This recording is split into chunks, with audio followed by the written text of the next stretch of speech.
All right, welcome in, boys. We are live. Take it to the bank, Pocono. I'm Keg.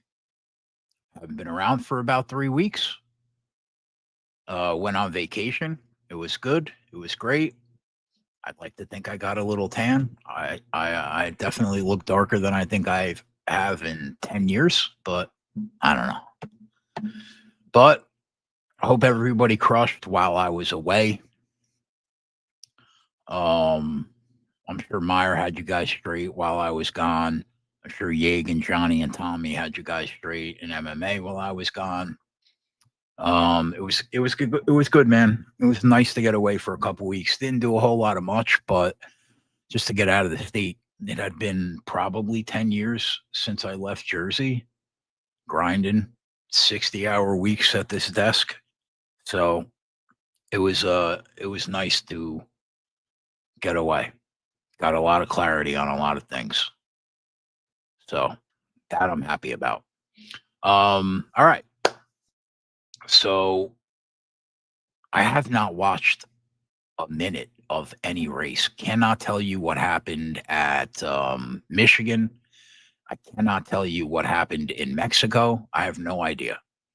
I saw that SVG won, which was good for our season win total. 5 more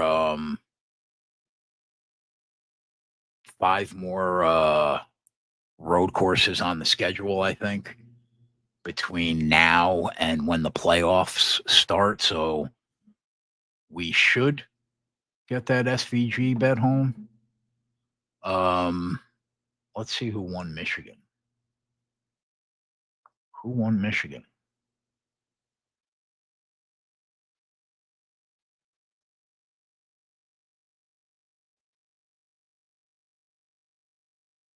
Denny. That tracks.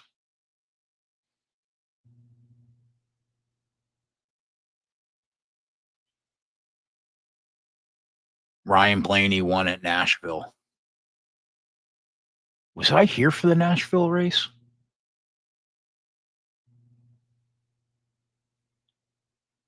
I think I was.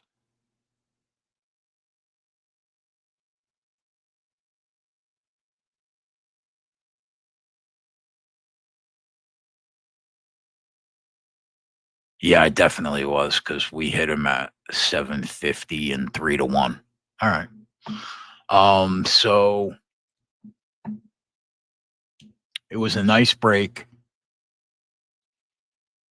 It's time to get back to it. We kick it off with Pocono. What's up, Marty? What's up, D. Lee? What's up? NASCAR been so variance-based, they took Keg's hat. Yeah, I know, dude. I know.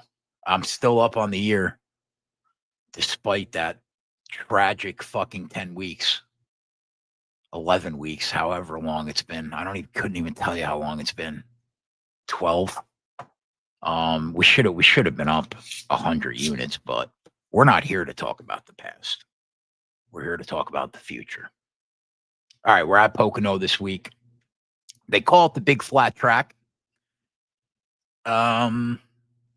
It's big and it's flat a lot of the track, but there's still some banking in the corners. All 3 corners are sub 10-degree banking. I think one corner's like 6-degree banking, one corner's like 8-degree, and one corner's like 10. So it's slight banking. Much more of a flat track than a traditional oval is. But the problem with this track is there's no real comp. It's its own monster. Could you look at other tracks in the intermediate package and try to correlate? You can. Is that going to work? Probably not. I mean, it's always good to be on the people that are fast in the package. So you're going to want to target people that are fast in the intermediate package, but track history matters too. Probably more this week than at any other race we've been to so far this year. So I think you got to look at track history. And then, we're always on the speed. So you got to look at the speed too. What's up, Briggs? The trip was good, man. It was good. I'll fill everybody in this weekend. It was pretty uneventful, but it was good. Drank a lot of rooftop bars, and ate really good, especially in Miami. Um, all right. We're going to do the props tonight, too. So let's get into it. Let's get into the outright market. Denny Hamlin, your odds on favorite at 5-1. There is nobody really on the circuit that is even in the same airspace as Denny Hamlin when it comes to Pocono. Maybe Kyle Busch, but not in this equipment. Um, he's always excelled here. It's been that way for 20 years, and I don't really see that changing this week. He's won here 7 times in the Cup Series. It's absurd. And when you look at what he's done in the 3 races during the Gen 7 era, it doesn't really tell the tale. I mean, sure, his average finish is somewhere around 13, but that's only because he finished outside the top 34 back in 2022. A race that I might add he was on the pole for. He was unlucky. And since he won that race, since then, actually, he's won the race in 2023. He finished runner up last year in 2024 to Ryan Blaney. One of the aspects of NASCAR that has been a running joke on this YouTube channel for 4 years is that HMS goes on vacation during the summertime. Coop kind of started that phrase. They start the year great. They kind of disappear for a couple months, and then they always finish down the stretch strong. Historically, this is about the time that we see Toyota and Ford step it up, especially Toyota. This is a great track for Toyota. But in the next gen era, all 3 car companies actually have won here. Either way, it's hard for me not to give a slight edge to Toyota, I think, this week in general, even though Marty isn't going to be on the track because they still have the best driver for this track on the circuit in Denny Hamlin. He should absolutely be your odds on favorite. And there is nobody I would pick to win this race before him this week. He's earned the respect, especially in Pennsylvania. So I will have a Denny Hamlin ticket in my pocket. To be honest, 5-1 is fair, which is crazy to say. But yeah, 5-1 is fair. Given how good he is here, I will try to get the number up like I always do. But yeah, he should be the first ticket, in my opinion, in everybody's pocket this week, just based on how good he is here and what he's done. Ryan Blaney, 7-1. I like Ryan Blaney a lot this week. Probably after Denny, he's probably my favorite guy this week. He's been very feast or famine at Pocono. He's run well here before. He's won here twice. One of them was last year, but he's also ran outside the top 29 twice in the next gen era. To be fair to him, he was one of the fastest cars on the track in both races, and he drove around in the top 10 all day long in one of them. So I think the results are a bit skewed. I just don't know how you get away from Blaney with the speed that he's currently showing in the intermediate package. I've backed him more than any guy in the package. I backed him more than any guy this year, period. I will continue to back him because he's a top 3 car most weeks when it comes to speed. He opened at 10-1, which was a good number, and I thought about betting it. The problem was I did not know where I was going to be in MMA on Monday night. So I figured the number would get down to 8, 7-ish. And then I'll probably try to get the number up to 15-1, 18-1 if I can. I will be on Ryan Blaney though. I've been the president of his fan club all fucking year, and that's not going to change this week. In terms of probability, does he have as much of a shot to win as Denny? Probably not. But there aren't many other guys I bet this week before I got to Ryan Blaney. Denny might be the only guy. So I will be on Ryan Blaney. Kyle Larson plus 650. I'm looking at FanDuel. He was 750 earlier in the week. Kyle Larson's interesting this week. The only reason he's not the favorite is because of the respect that they have for Denny at this track. Because it's hard not to make Kyle Larson the favorite. I get why they did it, and I guess I agree with it because it's Denny. But, it's interesting to see Kyle Larson in that 650, 7-1, 750 range this week at some shops because I don't get what's that different from here than any other fucking track we go to. Like I just mentioned, Coop always mentions HMS tends to take a little summer break where they fall off a bit, but the kid is top 2 in speed, maybe, at every single intermediate track that we go to.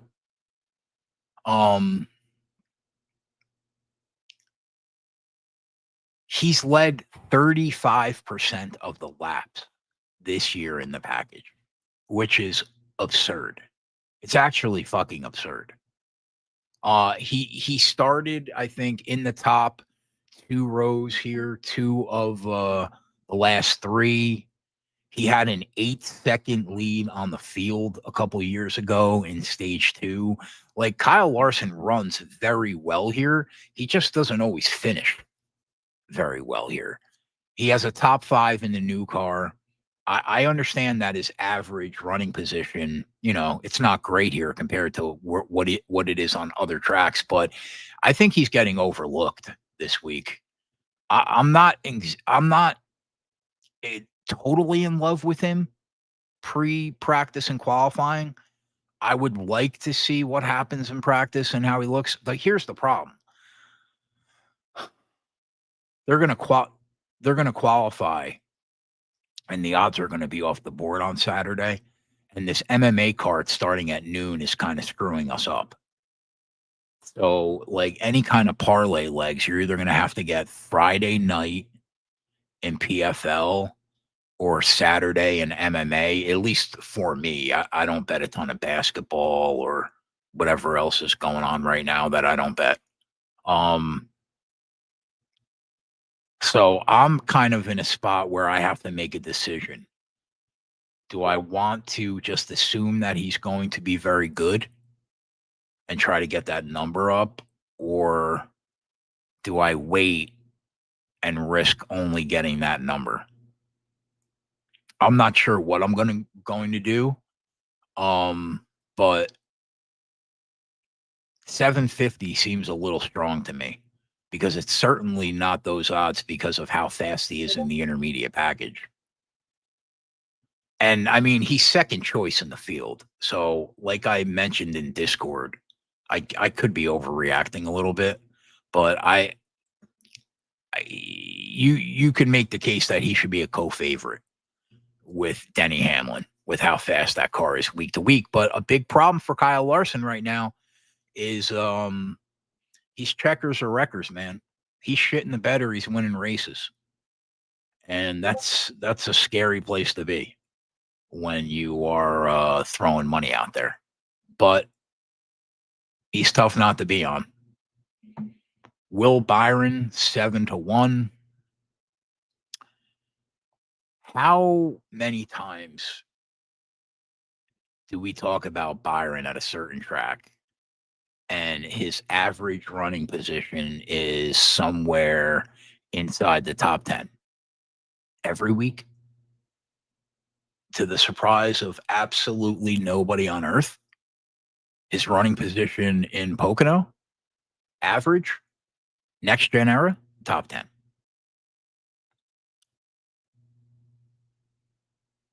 Every week, Will Byron has top 5 speed. The question for him is, can he bridge the gap from like having elite speed to having the stone cold nuts?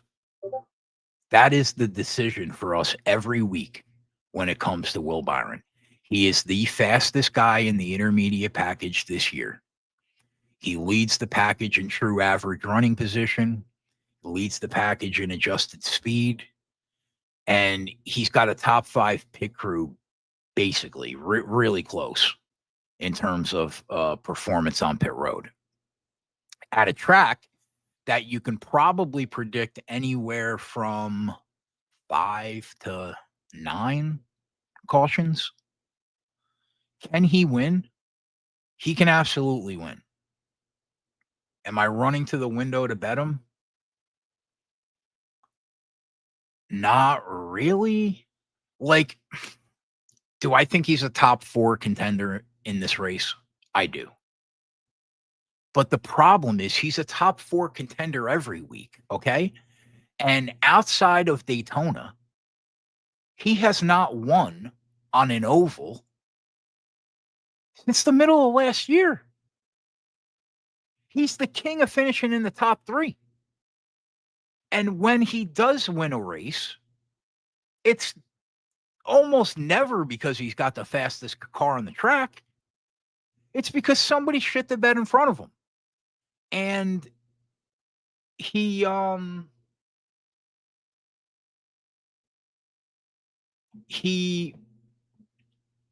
picks up the pieces. Like I say, nobody picks up the pieces like Will Byron. I mean, that's my coin phrase. What does that mean for this week? I don't know.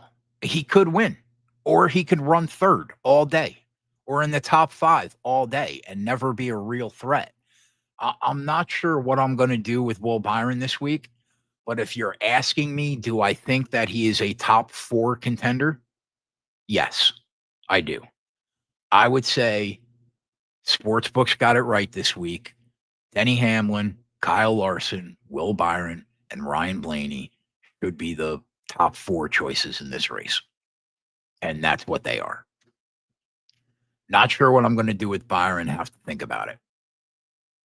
Tyler Reddick, currently sitting in that 10 to 1 range.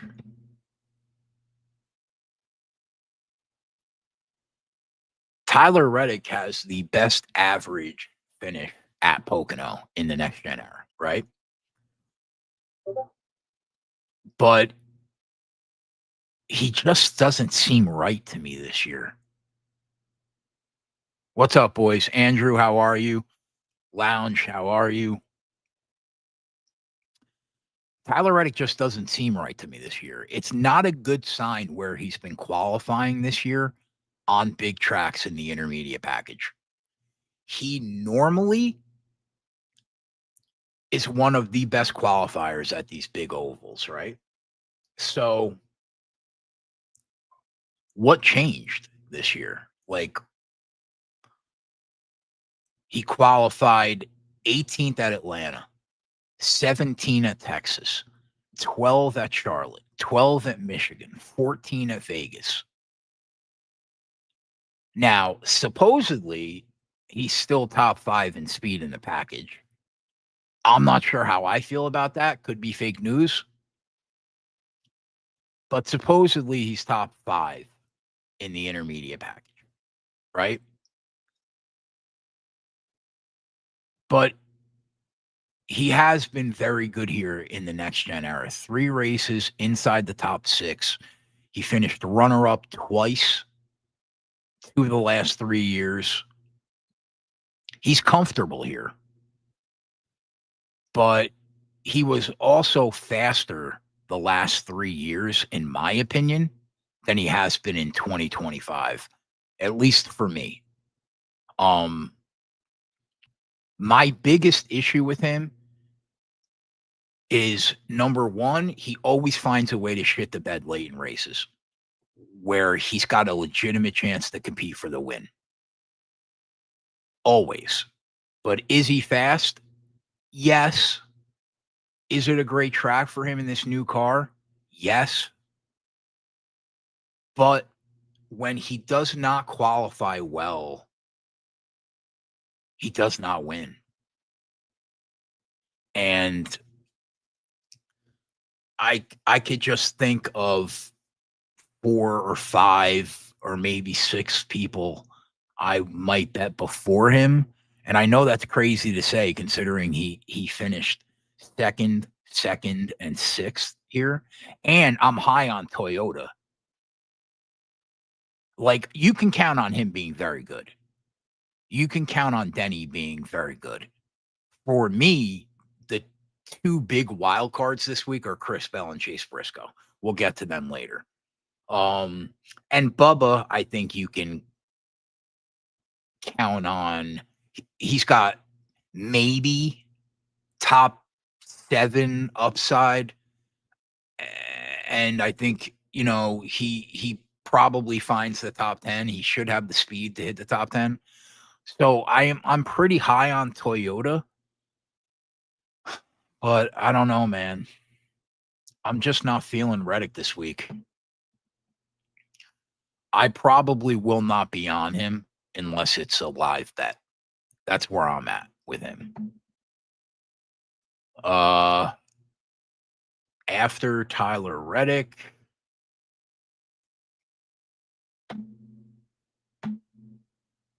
Chase Elliott is in that 14-1 range. Elliott's been strong at Pocono, at least in the next gen era. Does his speed blow you away? No, his speed does not blow me away in the intermediate package the last couple of years. Not really. He's faster this year than he has been in the past in the intermediate package.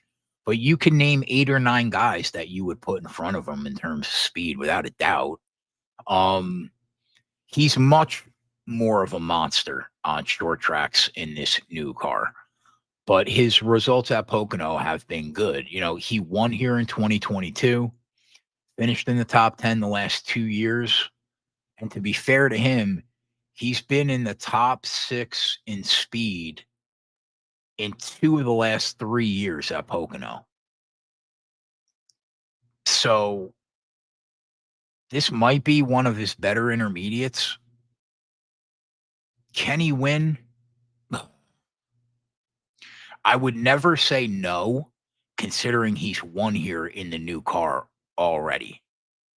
And he's run around in the top 10 all day in the next gen era. But my gut says if this race stays clean, it's probably a stretch for him to win based on some of the speed that we've seen out there this year. That said, if he looks very good in practice, maybe that could change my opinion. You can count on him to run solid. I'm just not sure if he could win if this is a quiet race. Now, will this be a quiet race? Probably not. Tires matter somewhat at Pocono. You definitely have to take care of your equipment at Pocono. You can save some tread on the tires. You can take care of your car at Pocono. Gas is going to matter. Fuel mileage is going to matter. We're going to see people taking 2 tires. It's Pocono. So there could be a ton of strategy at play here late in the race. If the caution falls right early, you're going to have 2 different, you might have half the field on one strategy. You might have half the field on another strategy. Caution comes out late. You might see guys going down pit road that were in the front because they need gas. Now's their shot to get it. And here's what I know for sure: cautions at the end of races at Pocono breed other cautions. They go 3 wide into that first turn. They're 6 wide going into the tunnel turn sometimes. It could be a shit show, no doubt.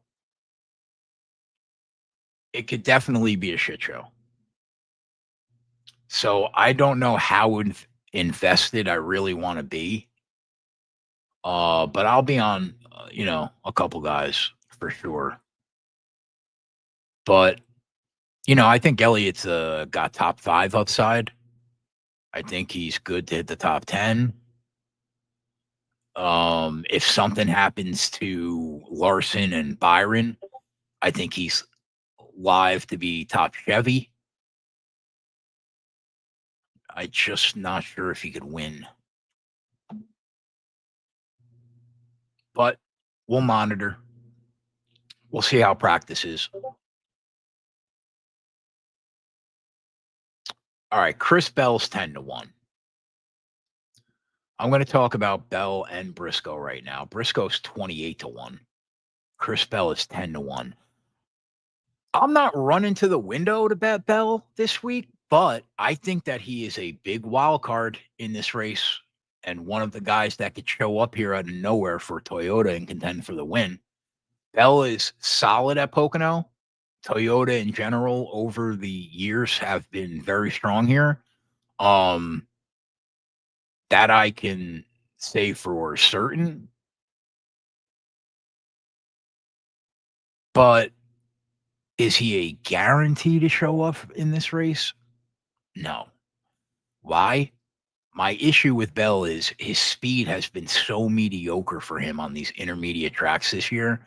He's probably not in the top 10 right now in terms of speed in the intermediate package. And it's a big problem for him because he's lacking the ability to drive to the front and pass elite speed. To be honest, I feel the same way about Chase Briscoe this week. Marty was also phenomenal here. If Joe Gibbs Racing knows how to do anything, they know how to set the car up the right way at Pocono. Could Briscoe show up this week, grab another pole, have elite speed all day? It's possible. He excels at flatter tracks. This is about as flat as an oval can get, unless you're on a legitimate flat oval. When you look at his Cup results, they aren't great at Pocono. But he has won here before in Xfinity. He's finished in the top 3 before here in Xfinity. He knows how to win here. It hasn't translated to Cup. But he's been up front multiple times and had an issue. So it would not shock me if his Toyota showed up and had some serious speed. And it wouldn't shock me if Briscoe showed up and had that speed either. 28-1 is a lot more appealing than 10-1.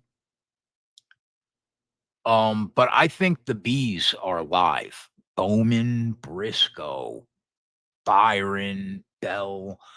I kind of think that Briscoe and Bell are wild cards just because, Briscoe's qualified well, but we've seen him go backwards also in the intermediate package. It's not like he's an automatic to stay up there if he qualifies well. And Chris Bell normally is a monster on these intermediates, but something's not clicking for that team this year. But he's interesting. It's probably a wait and see for me on Bell and Briscoe, see what they did in practice. But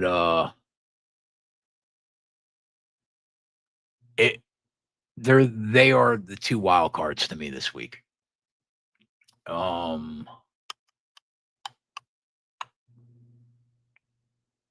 Chris Buescher sitting around 20-1.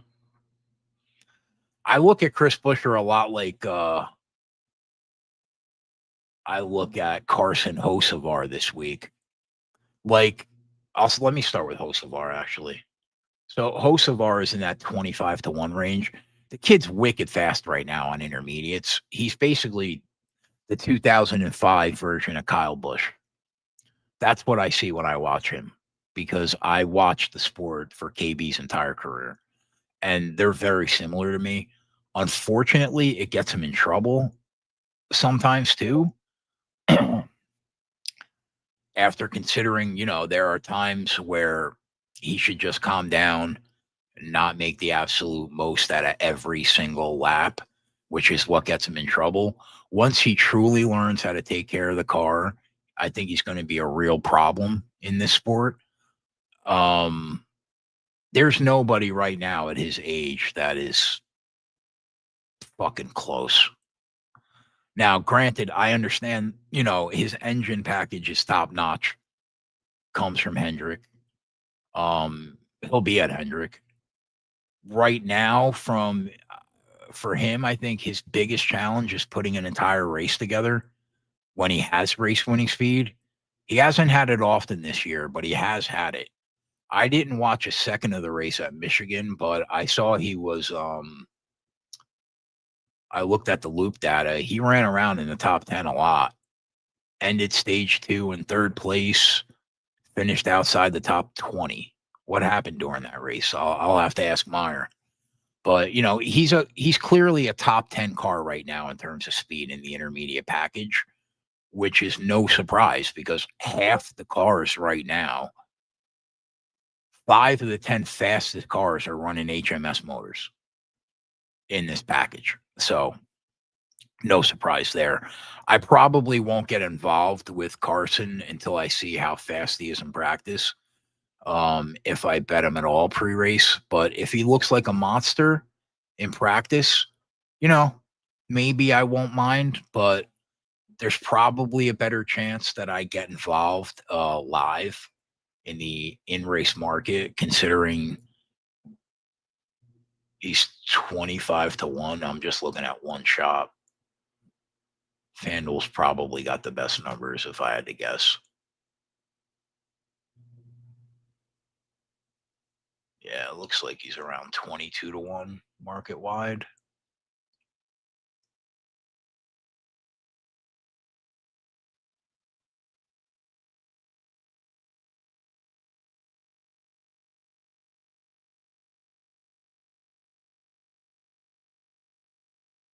Yeah, 25-1 is the best right now.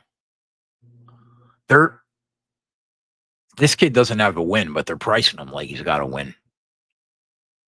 He is fast though. All right, so Busher 20-1. I look at Busher a lot like I look at Hocevar this week. They were both pretty solid at Michigan in terms of speed. They're both top 10 on the year in speed in the intermediate package, but they're both inconsistent in terms of results this year. That's the 30,000 foot view on his year so far. When you look at what he's done in the new car at Pocono specifically for Busher, doesn't blow you away. And I'm probably weighing track history more than I have this year. What's up, Wyatt? Coop's been dealing with some family stuff, bud. Hasn't been around much lately.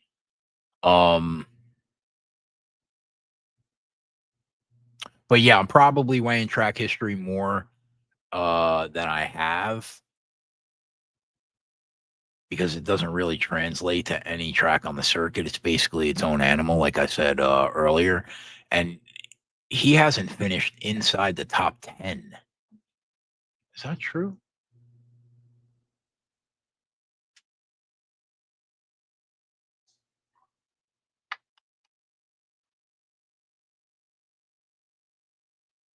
Yeah.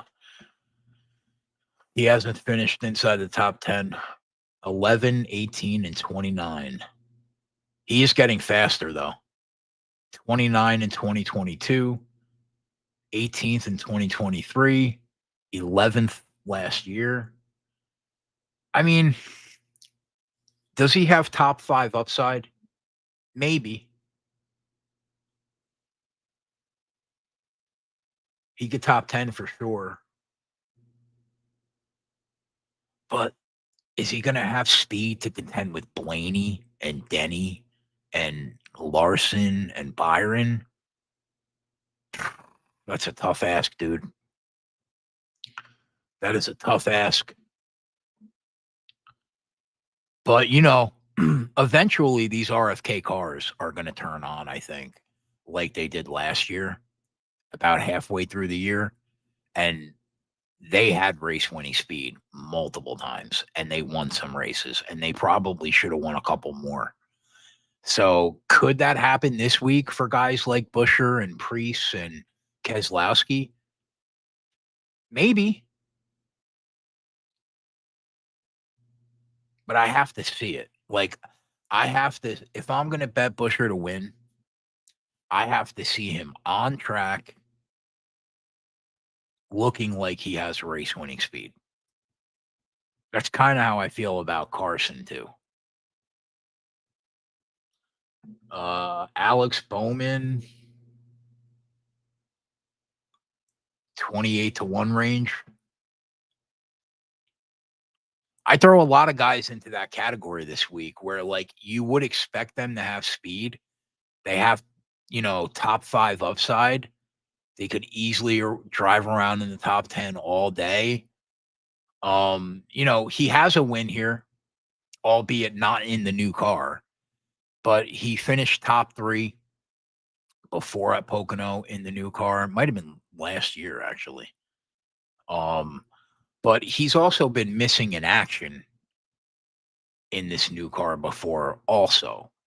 When you look at where he ranks in terms of speed in the 3 races here in the next gen era, doesn't blow you away outside the top 10 twice, once inside the top 6.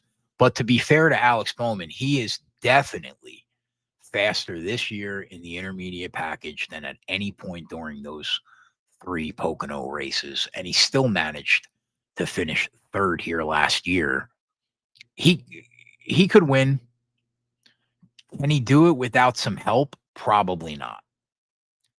I think that if this race is clean and it's about managing tires and fuel, then I don't think he has race winning speed. Wow, we may have seen Alex Bowman drive to the lead one time this year, legitimately, and he held it for about 25 laps. So I think that he's going to need a little chaos. Now, I say that fully knowing that he's like a top 8 car in terms of speed in this package, and he's won here, and he's finished in the top 3 in the new car here. But really think about what you have seen from Alex Bowman this year. Has he had the nuts once? No. So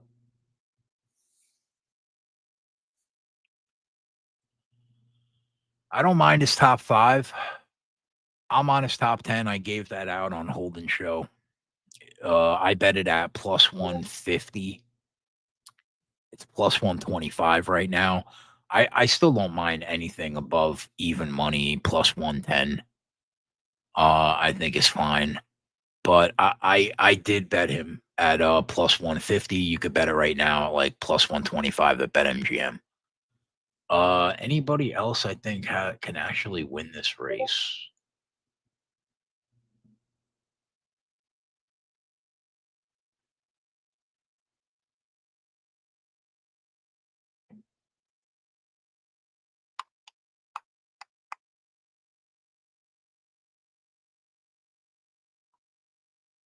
I didn't talk about Keselowski, but Kes has n- not been anywhere near as fast as Buescher or Preece in this package.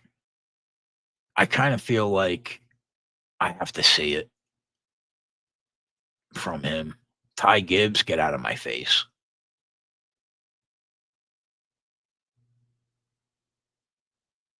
Michael McDowell, he could top 10.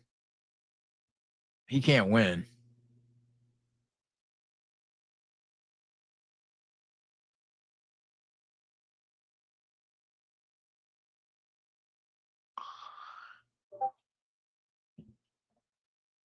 The other two guys at Penske, Joey Logano and Austin Cindric,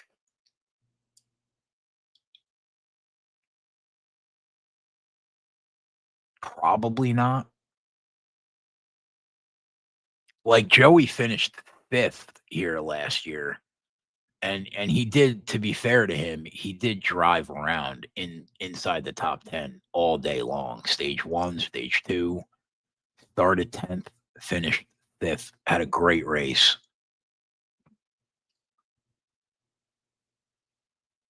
The problem is, like,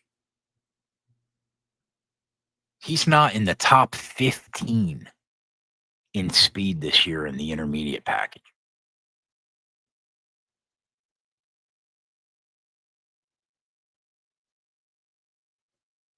And Austin Cindric is like 11th. Cindric's been pretty good on the intermediate package this year, but like, could he win?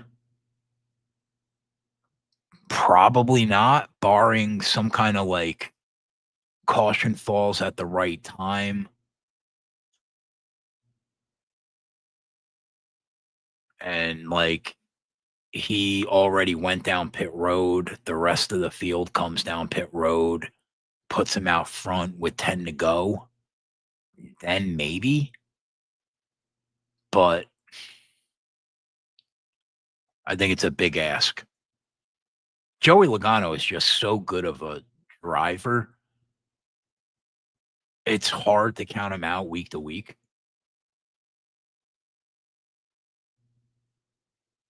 But he's just, I'm not feeling him in this intermediate package. I would have to see it on track.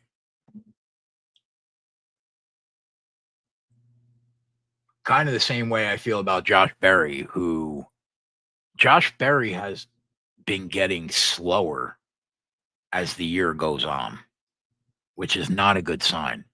He was wicked fast early in the year. Where did he finish at Michigan?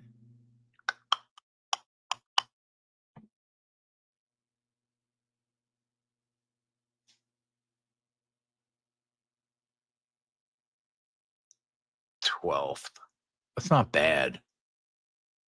But we're talking about winning the race.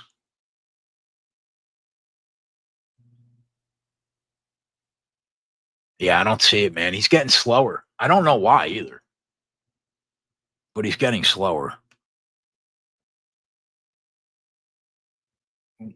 My bad.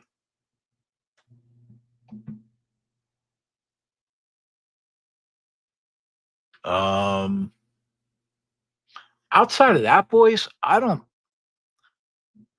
think there's another fucking guy that, I mean, you can never count. Actually, I mean, maybe Ross.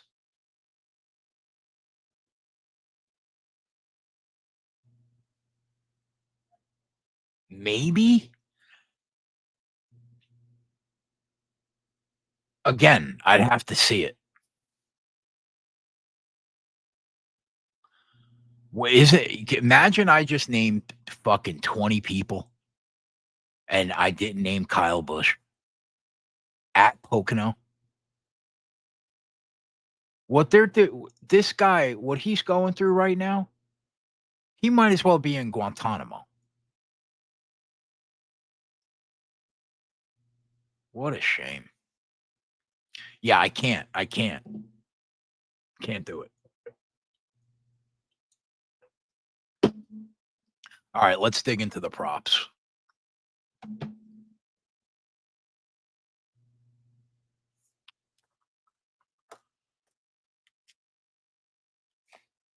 My goal is to stop smoking again for the fucking 5th time.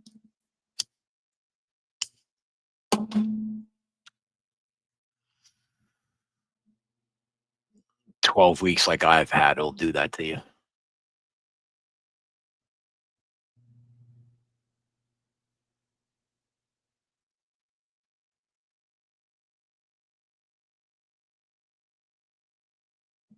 All right. Let's start with the top fives.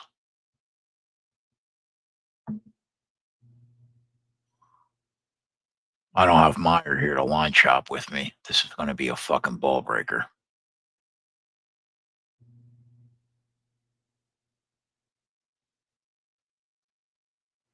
Bear with me while I pull all the top fives up.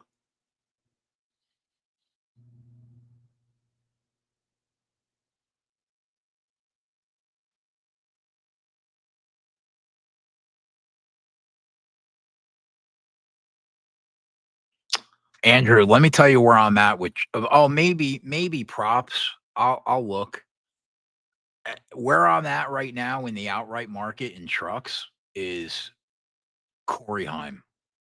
And until it's not Corey Heim. Now they're killing us with his price. The fucking guy is even money. It's brutal. It's brutal.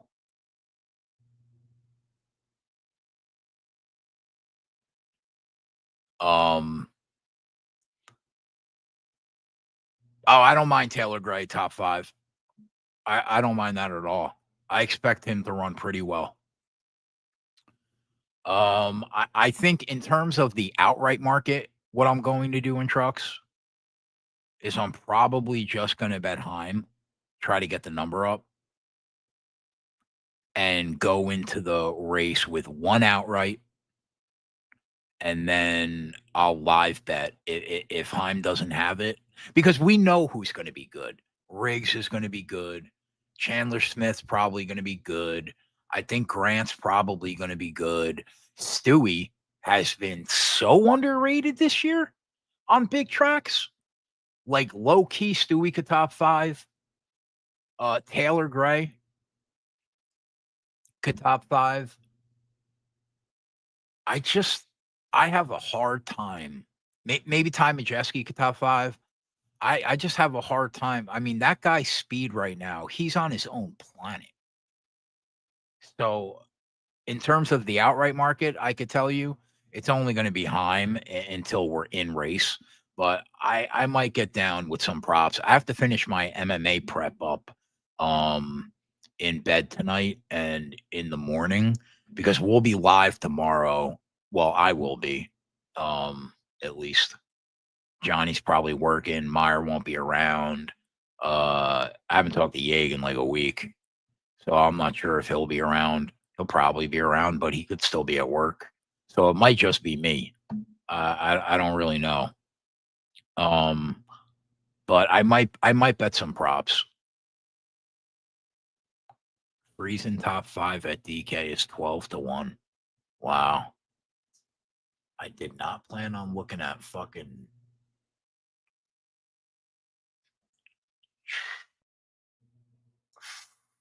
reason Pocono.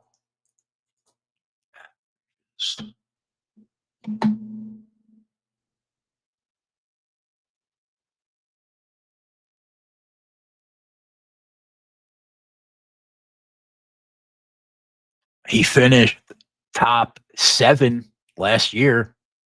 Rode around in the top 10 all day. Stewie's got speed this year on these intermediates, man. Did he win a truck race while I was on vacation? Tell me he won a truck race while I was on vacation.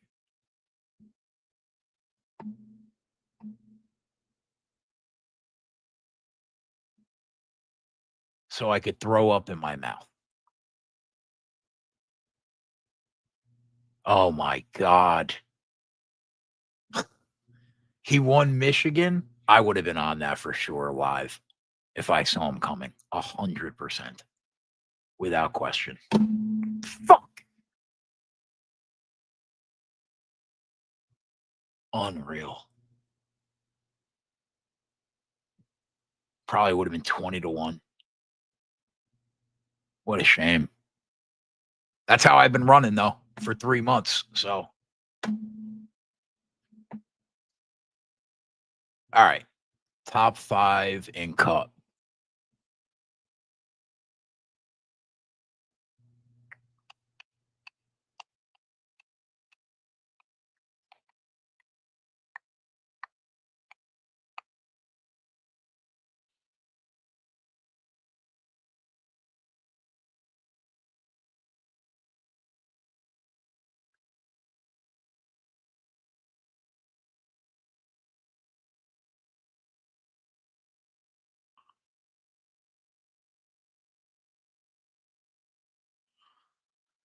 I don't mind Denny at Camby at -120.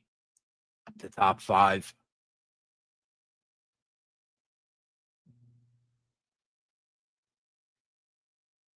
I don't mind Blaney at +125. At Camby, the top 5. +120 at Bet365.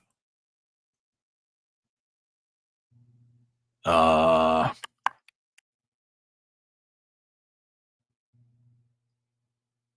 I think Bowman's got top 5 upside.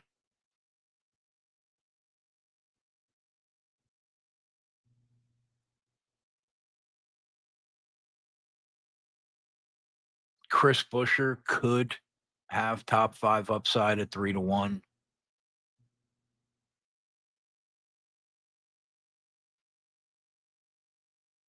I know. Yeah, I mean, to be fair, I guess at that price, I don't mind Tyler Reddick. I'm just not a fan of what I've seen from him this year. But, he's got 2 runner-up finishes here in 3 races. So, yeah, I guess you can make the case for it at +180.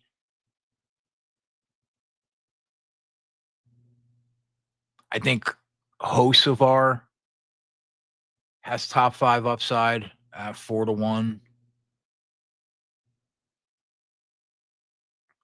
Any long shot top 5 upsides?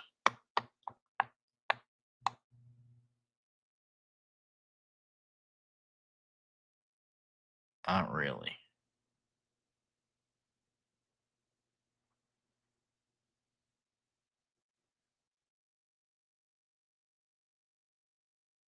I would say when you're looking at the odds board, I would stop at Carson. Like, Chastain could. I don't feel good enough to bet it. Briscoe could. He's a wild card. I don't feel good enough to bet it. KB, no. I mean, if Berry shows up with that speed that he had earlier in the year, yeah, he could at 6-1, but I'm not betting it based on the speed I've seen lately. What's Ryan Priest done here?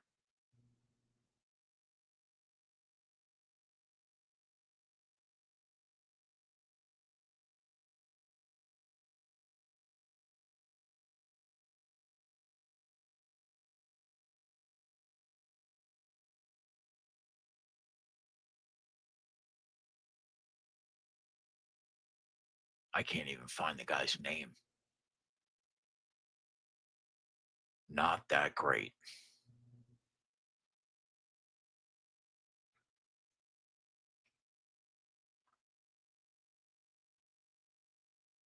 Not that great.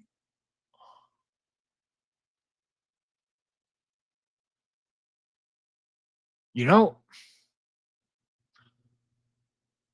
who could be sneaky?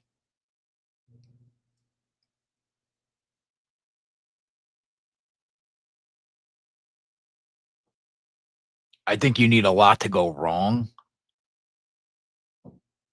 but Eric Jones, I would say Eric Jones is the one guy you would probably need a little bit to go wrong, but he has top 10 this race 2 out of the last 3 years.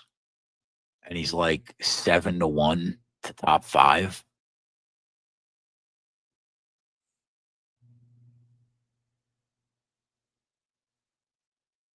Maybe. I don't want to bet it though. Top 10s.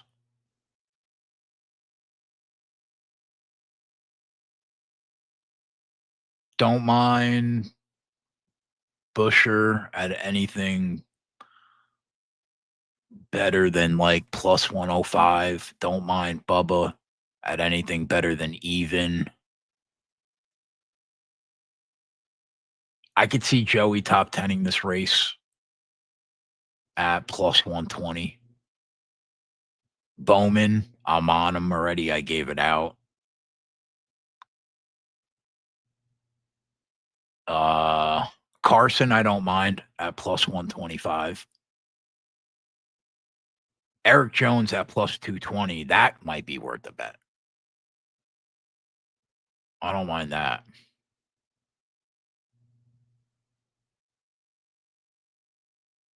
Outside of that, though,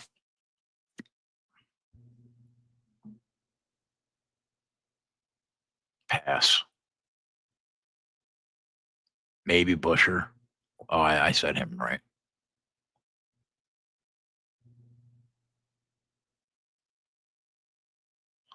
I don't see any super long shot top tens that I'm in love with.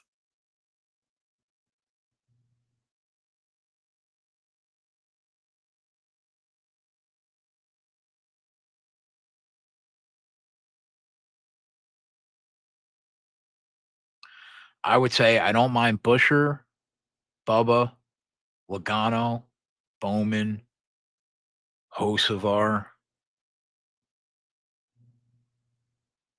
or Jones. They all have the ability to top 10 at plus money.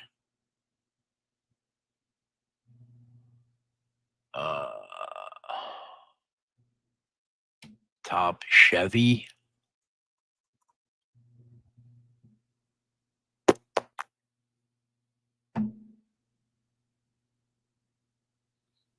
I don't mind the price on Elliott and Bowman to be the top Chevy.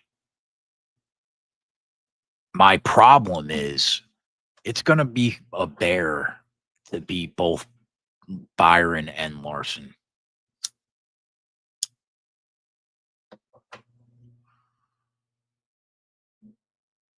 But I would say, in terms of value, there's value on Bowman.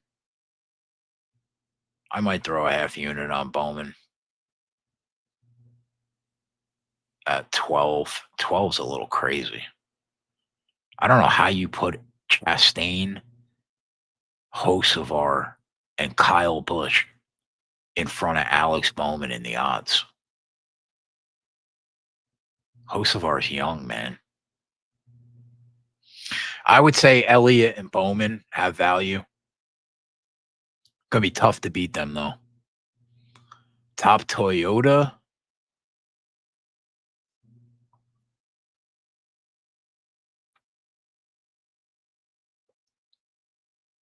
It's so hard to go against Denny.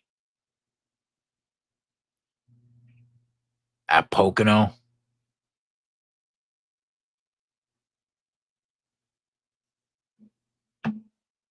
Dinger top 10.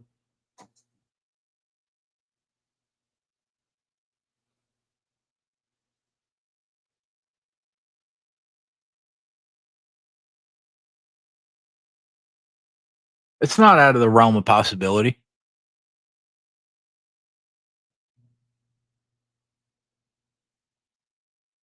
It could happen. He's got some speed. Track history's not bad.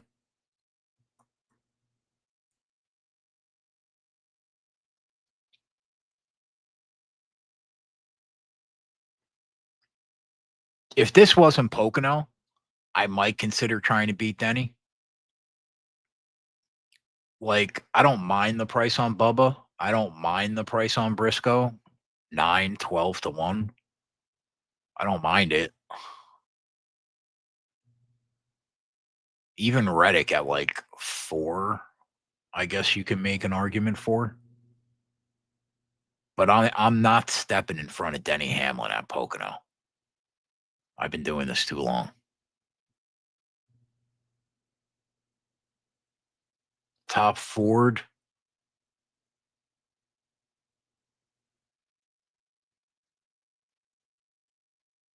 I like Ryan Blaney a lot this week. So I don't think I would try to beat him. I couldn't try to beat him.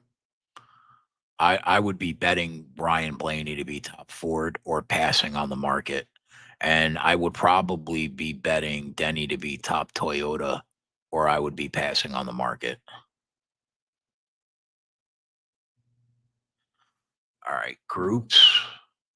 This is going to be a ball buster.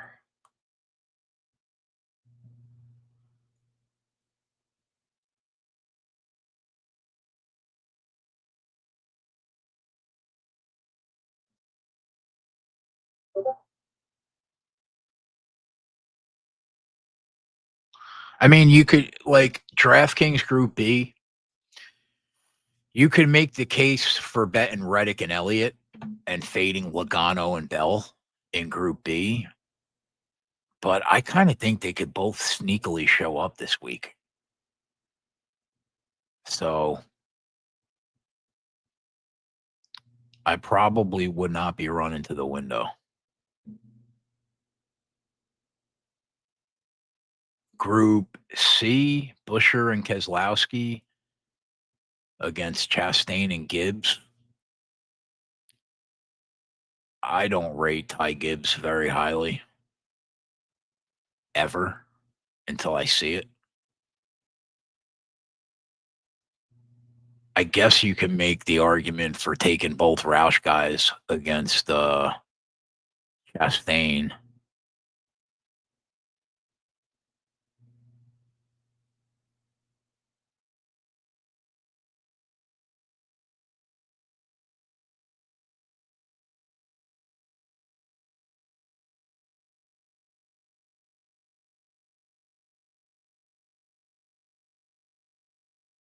Group D, I don't mind Hocevar and Bubba against Bush and Briscoe, but again, Briscoe could show up this week.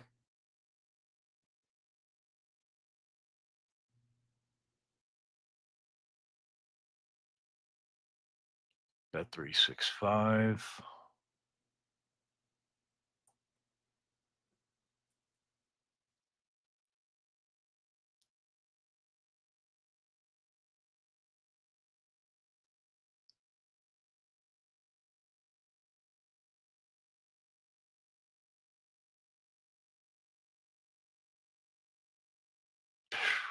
Jesus Christ.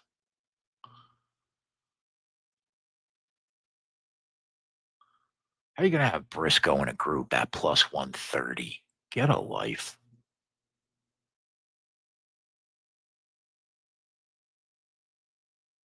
Bowman at plus 175 in Group D at Bet 365. I don't mind. But if you bet it, you're only betting him.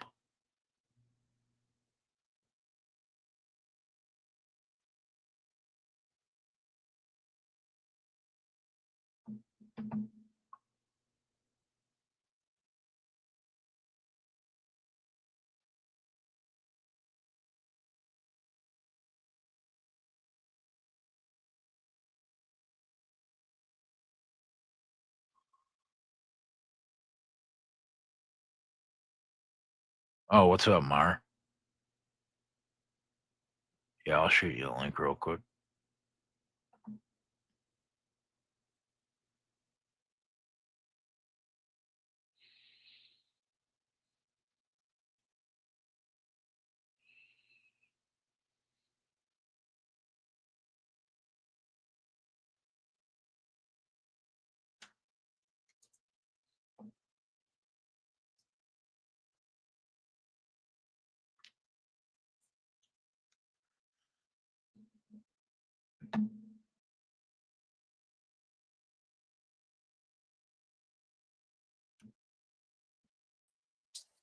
What's up, buddy? A man who's never got on vacation goes on vacation. What a sight to see. God, you got a good tan, good golden tan. Did I get a tan? Son is just working worlds. Does it look like I got one? Yeah, you look 10 years younger. Shit, you should do it more often. Let's go. What's up, buddy? Not a whole lot. What about you? I'm relaxed. I feel like I'm in a good place. Good. Sounds like you're in a spot to crush this race then. Don't do that. I got some clarity for sure out there. For sure. The streets are talking. Legacy weekend for you. The streets aren't talking. Nobody's talking. All right. I'm looking at groups. Any groups that you like? No, I don't know where you're at. I can just give you I where. went through DK and Bet365. Okay, yeah, I haven't bet any groups this week. Hey, I don't see a lot so far. I bet Denny top 5 minus 115. I think I bet Elliott minus 118 to top 10. I think this is a sneaky week for Elliott. I bet Elliott top Chevy too. Yeah, I was just talking about him and Bowman. I think that there's value on them. I just think it's going to be tough to beat both Larson and Byron. Yeah, Byron's going to qualify well. Here's the thing: Chase goes out second. So here's my thing with Chase Elliott: he goes out second to last on the grid for qualifying. If that car has any speed this year, he's shown up when he gets closer to the front. He ran down Larson in stage 2 at Kansas before he got buried. He showed up with some speed at Michigan too. But has he had the problem is he gets buried. Has he had the fucking nuts on an intermediate track one time this year? Do you have to have the nuts to win at Pocono though? No, but I think that I was talking about this earlier. Yeah, I think you can count on probably 5 to 9 cautions. I think that there's going to be 2 tire stops and it's going to come down to probably fuel possibly. So I definitely think that strategy is in play, no doubt. But if it's a quiet race, I just don't think he could drive to the lead and keep it. I haven't seen it on anything other than a short track. I'm with you. Like, I think he's got top 5 upside, but like there's starting to be this difference between like you can have elite speed and still not even be capable of like driving up and taking the lead. Like there are only a few cars that are capable of doing that. He did it to Larson earlier this year at Kansas. But did he hold it? No, because then when he went down pit road, his crew fucking dropped the car on the jack and they buried him. 17 spots he dropped. Alex Bowman, one time this year, and he had it for about 30 laps and then he lost it. Like I don't know. I think they both have top 5 upside, him and Bowman and Elliott. But I don't know. It's the third best average finish here in the next gen car. I think he's just going to run well. I think this is a sneaky show up spot for Chase. He's running Xfinity. I think this is a sneaky spot for him to show up. Yeah, I mean, I think he's going to run well. I agree with you on Bowman. I mean, Kyle Larson is so checkers or wreckers right now. Plus, he's qualifying towards the back after he was early exit Mexico. He's getting overlooked this week, though, for sure. Yeah, I said the same thing. I like nobody's talking about Kyle Larson winning this race, which is crazy to hear. But I really, if I pick one person this week, it's Blaney. I know the whole Denny. I get the Pocono thing. But if this is long run speed, I mean, if Denny doesn't wipe out Michigan, he's probably got the best car at Michigan too. Yeah, I mean, they're 1 and 2 for me. I've been watching this sport so long. He's a fucking freak at this track. But like I'm with you. Like I think I put them 2 would be my top 2. And then I think that Byron and Larson would be my 3 and 4. Yep. I bet Blaney at 10, and then I'll figure out what I'm going to do with Denny. Yeah, I thought about betting him at 10, but I didn't know. I had no idea what I was going to do with MMA. So I just waited. I lost a couple dollars, but I'll get it back on the back end if I can get the parlay home. But I think he's going to be real good. So I'm with you. I think he's going to be real good every week. I mean, what week do we not bet him? He's But just got to have his pit crew finally showed up at Michigan for him, and then he paid him back by spinning it out by himself. who won? SVG won, right? But like, what was it like all over but the crying? Like nobody else had a He, shot. okay, he won by 17 seconds. Come on, really? Yeah. Okay, at some point, his radio told him to slow down, and he said, "Stop telling me to slow down." Yeah. It wasn't even. You know who showed up? That kind of shocked me. Blaney showed up in Mexico. Stage one drove up 17 spots.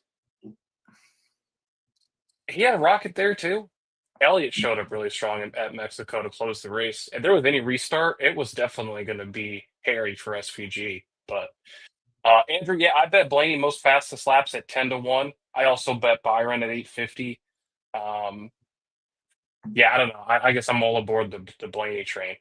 But Suarez won the Xfinity race. You couldn't drew it up any better. Oh, good for After him. after after he fucking parked it in practice, wrecked his car, went to a backup, had to drive from the back to the front. Good for him. That's all. That's awesome. He couldn't have had the best car in the race, though. Who shit the No, bed? Gibbs. Gibbs got fucked on a restart. Him and Zilich. Zilich got wrecked. It looked like he was driving around uh, an ARCA car. The thing was wrecked, and he still drove it up to fifth. Yeah. Which honestly, Zilich at 10-1 for the Xfinity race, I almost bet that too. I think Zilich is going to be good. It's kind of crazy to give Allgaier the favor. I mean, Allgaier hasn't won at Pocono. Yeah. I think Austin Hill's going to be good too. It's a good track for him.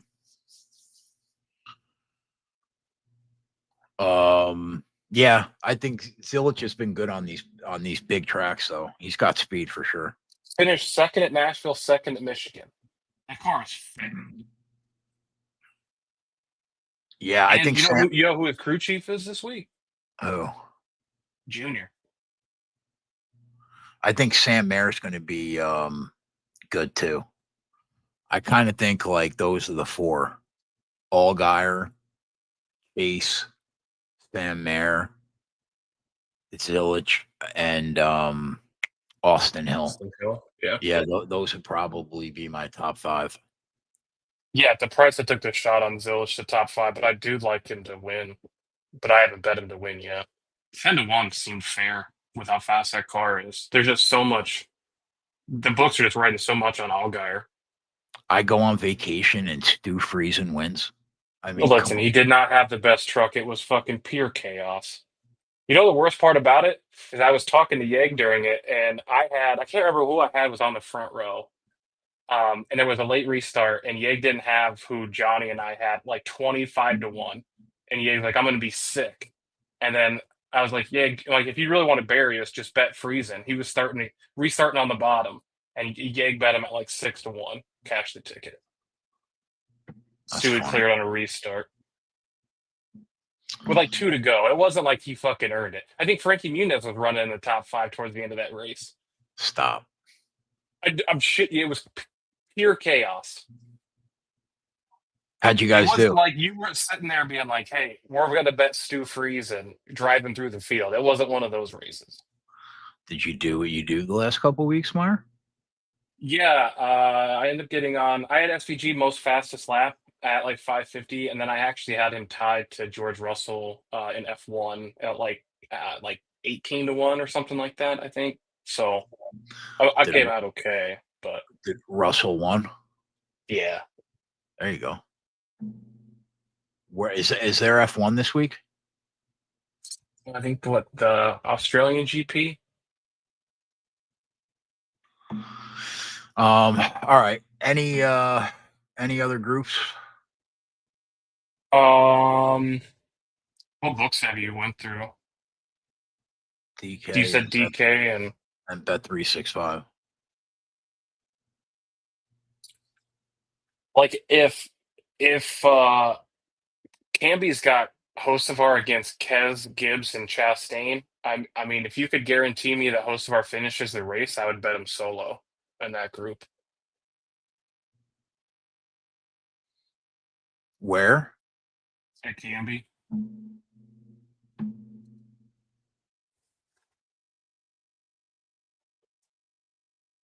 Yeah, I was talking about that, basically that same thing. Some other place might have that exact group. Yeah, I just don't trust this kid yet, though. He scares me. Well, that and I don't. Did you see any of the drama after the Mexico race with him and I and I Recky? haven't seen anything in 2 weeks. So Recky and him got into it again. Poor Carson spun him out racing for no reason.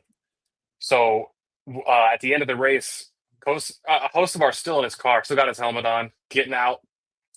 Recky comes up to the window and says, "We get back to the States, I'm going to fucking beat your ass."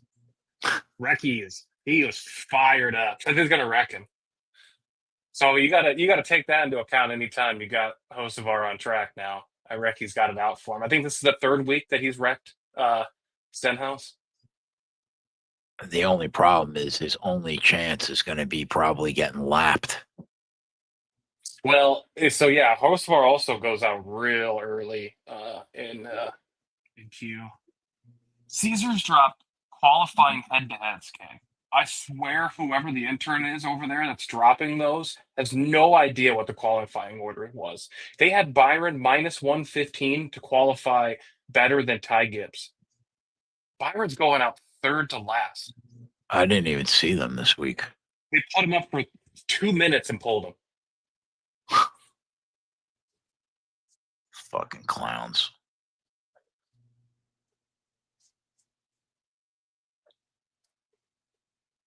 Chase Briscoe going to get another pole? Probably goes out fifth to last. I mean, Bell, you don't think Bell was plus 950 to put it on the pole going out last. He would have put Yeah, it on the pole in Michigan, except he had one terrible turn 3. Fucked him. I kind of think I think that Bell and Briscoe are wild cards this week in general. I could see them being really good, or I could see them both having the speed they've basically had in the intermediate package all year. But Toyota is just historically has been so good here. Yeah, I'm kind of anxious to see what Denny does because he might have to drive through the field a little bit here. So Ryan Truex hopped in for Denny in Mexico. Denny had his kid, so he didn't show up. So I think he's going like 18th to qualify. Denny's not really a strong qualifier here. So that's my thing. I think you're safe with adding maybe even top 5 or top Toyota on Denny later in the week, like after P&Q. Numbers might get better.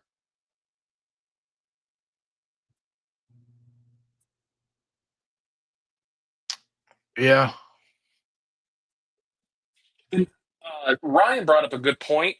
Instead of betting Denny's top 5, what do you think of just betting him to be top Toyota? You're getting a better number. And who do you think Toyota wise is going to put it in the top 5 ahead of him? That's the thing. I don't think that any of them. I think the only one you could bank on doing it is Denny. But at the same time, if the race goes their way, Bell, Briscoe, and Bubba could all sneak into the top 5. Well, not all of them. One of them could sneak into the top 5 also. It just really depends on, are they going to come with speed more than they've shown this year? Briscoe hasn't been great in this package. Bell hasn't been great in this package. Bubba hasn't been bad, but Bubba just always finds a way to fuck it up. Right. So I mean that makes sense. I could see that. Plus, to be fair, you don't have to finish in the top 5 to win that bet. There's a Right. world where the first Toyota finishes 7th, Yep. It would shock me, but there's a world. Right. I just think you're getting essentially a better number at maybe the same bet. Kind of. kind of.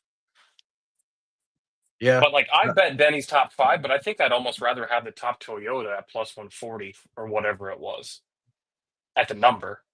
Yeah, I looked at the top manufacturers, and where I landed was I just can't bet against Denny or Blaney. So, like anybody else in the Ford or Toyota market's out. And I think that there's value on Elliott and Bowman in the Chevy market. But man, it's a big ask to beat both of them. Right. Where else have I looked?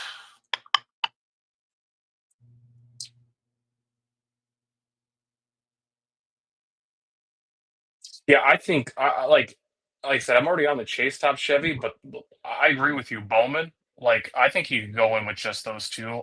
Like the problem is like if Hocevar puts together an entire race, oof. Yeah, for sure. But I still think 12-1 on Bowman's kind of absurd. I think he yeah, goes out it's 4th in stupid. qualifying. It's absolutely stupid. 12-1.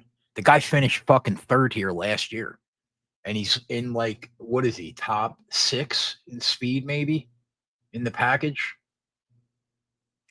7.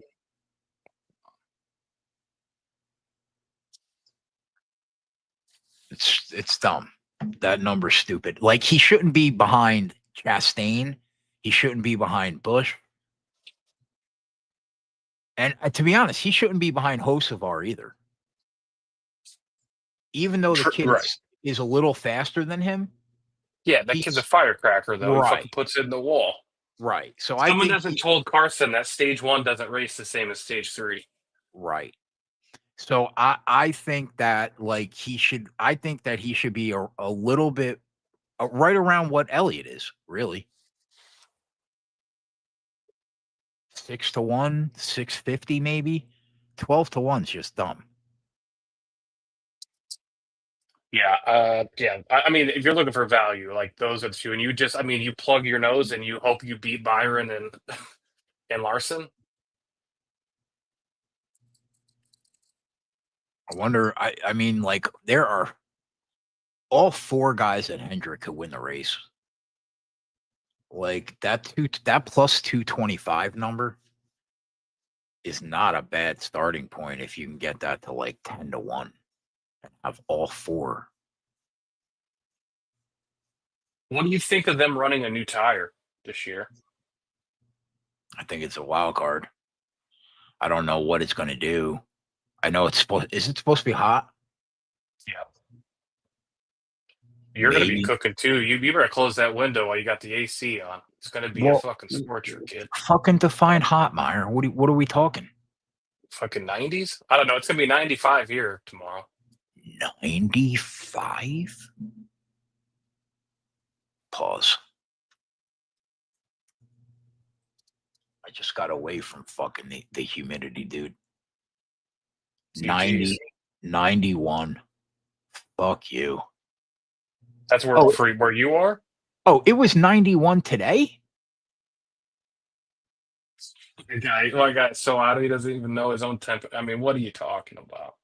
I've been in a hoodie all day in my house. Oh, we're good. Must be rough. Yeah, I didn't leave the house. Meyer, you know me. I was just out of the house for a long time, bro. I might not leave the house for a month. All right, so I'm pulling. God damn it! Let me pull these years.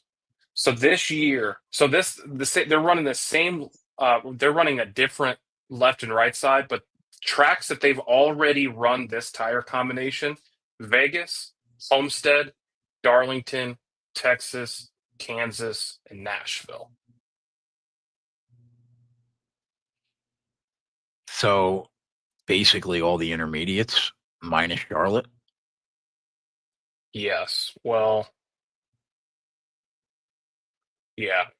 And then if you want to count whatever that bullshit they run, the intermediate package at Bristol for some reason. But Bowman's been fast. He started At Texas, he started 11th. Vegas, he started 6th. Homestead, he started on the pole. Homestead, he finished 2nd. Vegas, he finished 7th. And he's wrecked out at Texas, Darlington, Nashville. So races that he's finished top 10. Where are you at on RFK this week? I liked Busher. Busher really stood out to me. I sent Worm a message that I never responded to. I wanted to see where he was on them, because it's hard to trust Keselowski because he just really hasn't shown it much. I mean, he's getting better in terms of speed, but he's still like barely inside the top 20. Mm-hmm. Yeah, I just can't. I gotta have Keselowski like show me fast. There was, what was it when I bet him live and then he blew the tire when he was fast? That was like 4 weeks ago. But I think you could count on Busher for a top 10. I think maybe he has top 5 upside.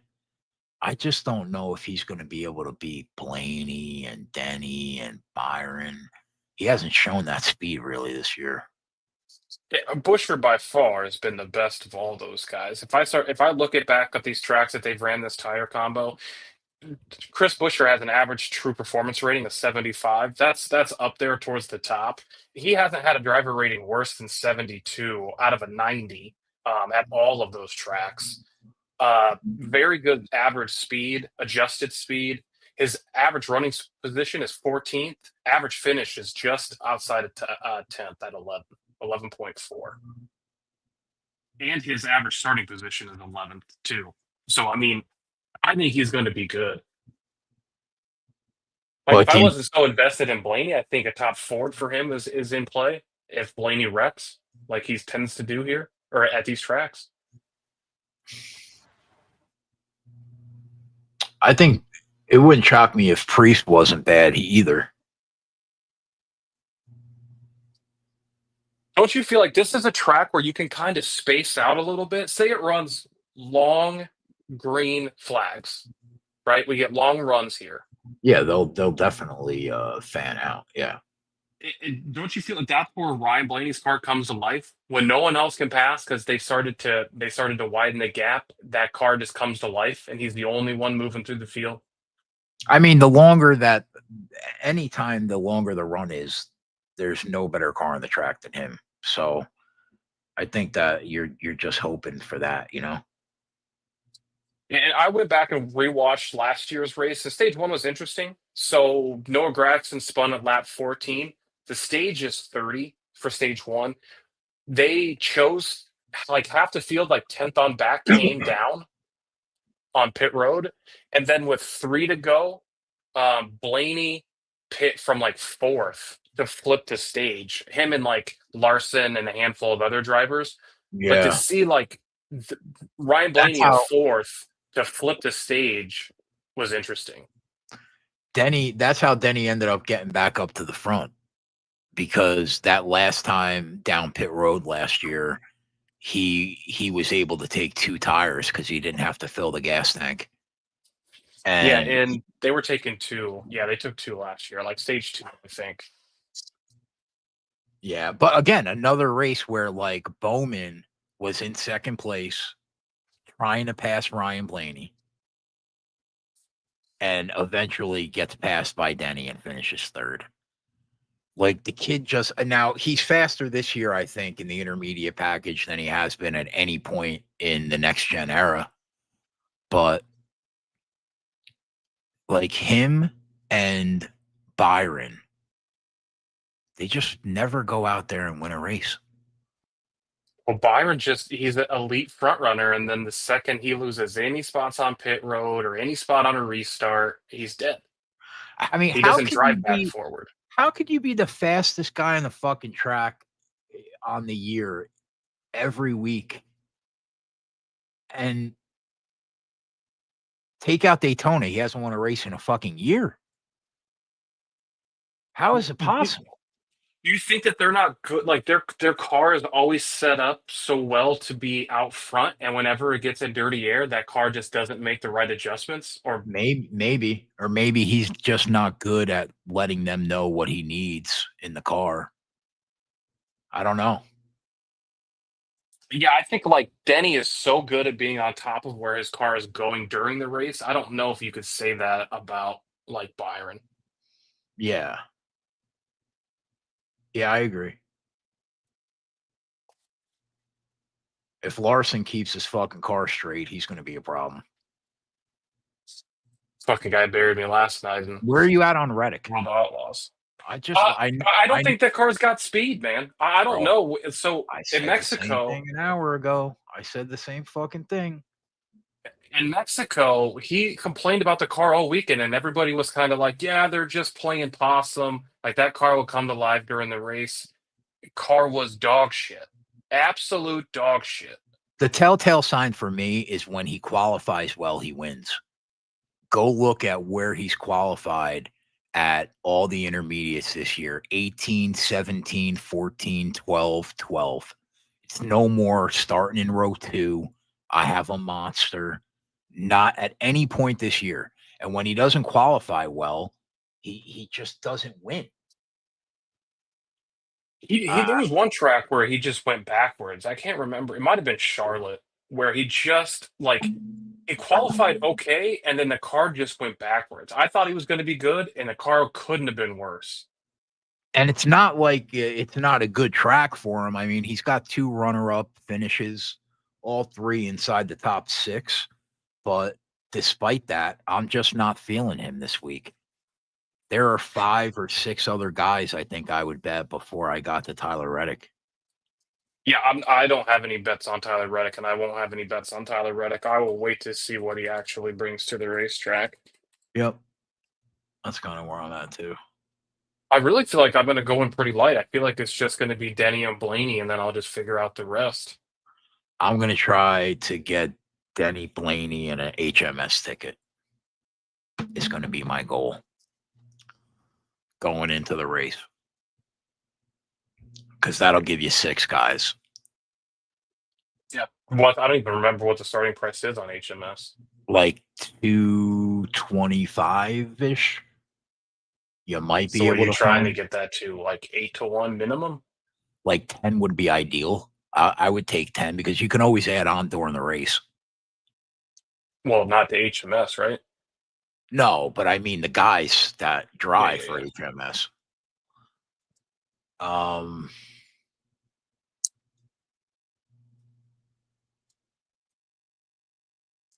Let me see what Bet 365 has on that bet. 220. Canby's got 225.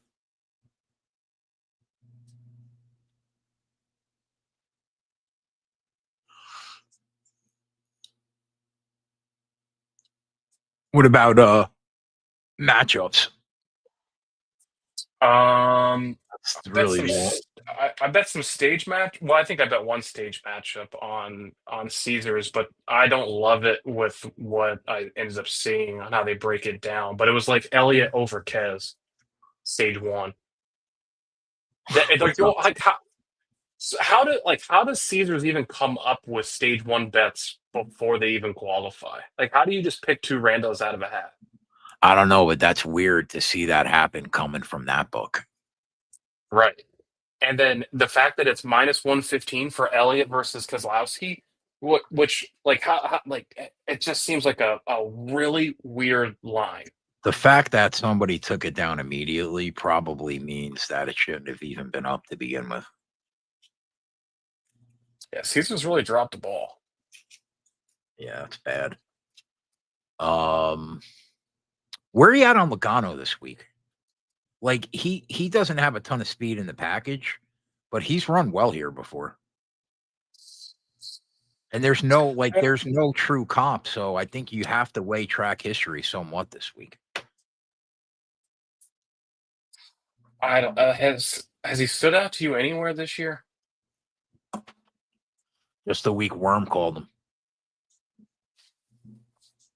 Yeah, That week I that, don't know where that I don't. he called that win that he got, I think, is probably the best he's looked all year. That But was at like Texas. he rode And he around in started the in the top back. he rode around in the top 10 all race last year and finished solid 5th.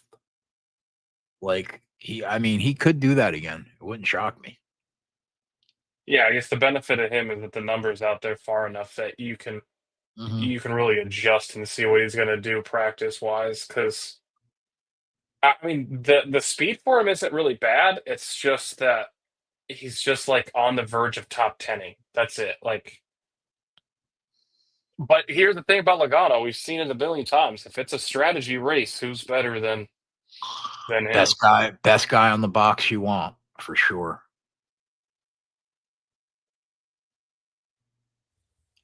So the last 5 that go out is Bell, Elliott, Byron, Bowman, Briscoe.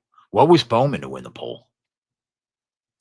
18. He was the only other guy I left out. I bet Elliott at 18, uh, Bell at 950, Byron at 650, and then to kind of cover all that, just Briscoe at 5. Those were the You have to bet that, Myron. what? What if that's the 18-1 that wins? I don't know. I haven't bet it yet, but he's the one guy. And Him and McDowell. he's pulled an intermediate this year, hasn't he? Yeah, he put it on the pole at Homestead. In a second. You will fucking puke. Yeah, and then McDowell was 30-1 too. Another HMS motor. I think he goes out 6th. He's just not a good oval guy, though. I mean, just for the pole. But I mean, those HMS motors, quick. I kind of think you got to throw something on Bowman if it's still 18-1. Yeah, I haven't looked. I don't know how many people will bet it. Let's see. Is That's Elliott 20-1. It's 20-1 now. What's Elliott now? 9. What's Bell? 675. And I would think that Byron and Briscoe are your favorites. So here's the thing, and here's why there's an edge, such an edge if you get the qualifying numbers early. The books still they weigh track history qualifying way more than where these guys are going out on the grid. And what we've shown this year is going out late has such an advantage with only one lap to get it done. This isn't 5 from Group A, 5 from Group B, and then they regroup, stack them back up, and then you go again. One lap to get it done, and you get all the SMT data of everybody that ran before you. So you got to optimize the line, and you get to see everybody's lap time. Did you bet Bell? Yeah, he was 950. But the book lines Denny as your favorite. Denny's going out super early, or really middle of the pack. Like, and he's just not a pole sitter. He's 25-1 at Bovada. You have to bet that. I'll bet that. Yeah, they got him out to 20 at. I might bet. Caesars, but I'll bet. I honestly might bet that myself. I don't have any qualifying bets, but that number is just wrong. Yeah, I'm going to bet that for sure. The 18 is where I kept going back and forth because essentially I would just break even if Briscoe actually did it. But that's fine. I mean, Bowman, yeah, but Bowman is definitely fast. Well, I wonder why Elliott's number got cut in half. Because he's going out second to last. I don't know. They're so sensitive that if you bet it, they move it so fast. Like if you bet Bowman right now at 20-1, I promise you it's fucking 12-1 by the time you log off tonight. Yeah, I'll take a look at qualifying before I go to bed. But that's, I mean, the way that the books are lining those guys is just all track history. So there is an edge on the qualifying lines in general when they first open. The problem is Caesars is so hit or miss on when they actually open them.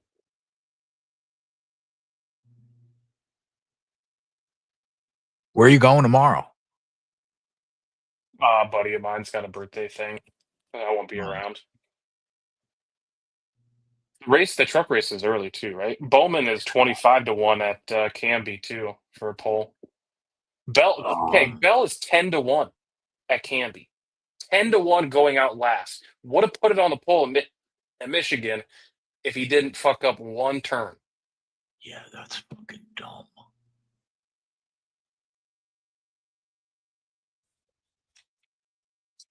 I'm gonna bet those. And what do we say about JGR and their speed? Do I not have qualifying on Canby?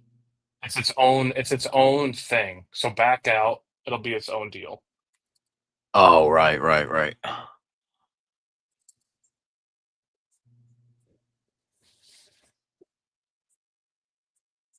Elliot's 14. What the fuck, man? I told you the books don't understand this. It's the best edge I've found so far. Yeah, as long as you do the metric. Yep. I had the metric ready to go on Monday. I was ready. You know what? I'm gonna text my aunt because I have an unburned account. I could probably get down whatever I want.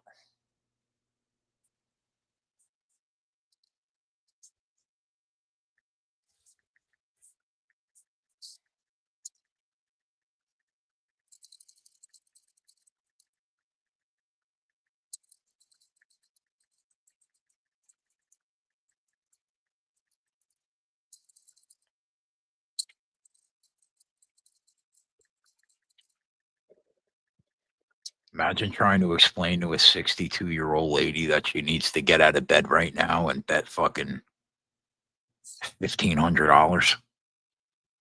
She knows you're back home safe then.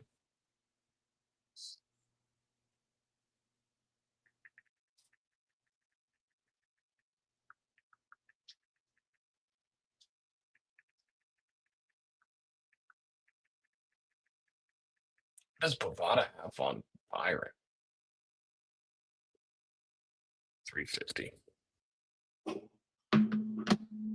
What does Canby have on Byron? 4. 4. Yeah, I would probably just take the long shots. If Briscoe or Byron beat me, they beat me.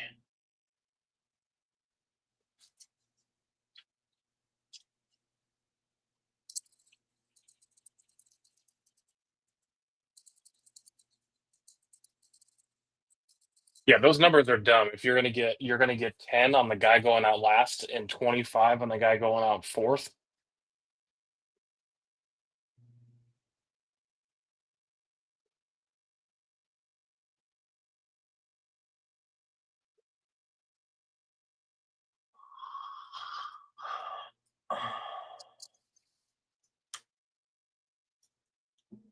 There was another bet that I made that I never bet this, but I bet under 17.5 car winning number on Caesars. It was like minus 120 to the under. It gives you Larson, Denny, Elliott, Bell, Bowman, not Bowman, Busher, Ross. I didn't think that was a bad number.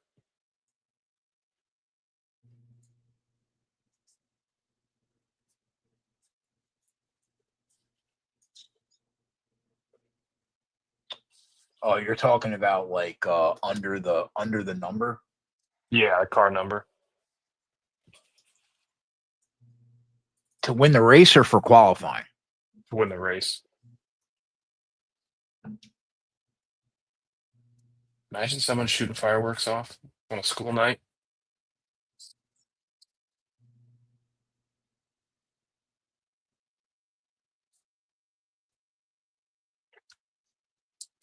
You didn't get Bowman 25.